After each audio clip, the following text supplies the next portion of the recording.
rồi những đêm anh vẫn ngờ, rồi những đam mê gian khờ chân nhân ra hạnh phúc chỉ là mơ.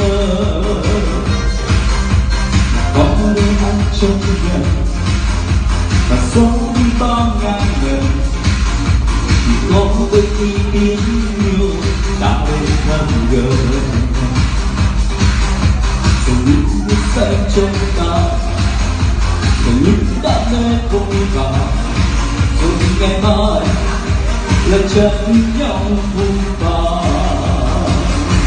Sợ lắm khi yêu một ai quá nhiều, nhưng chẳng nhận ra những điều vì đôi khi có đi quá yêu đã mờ đi.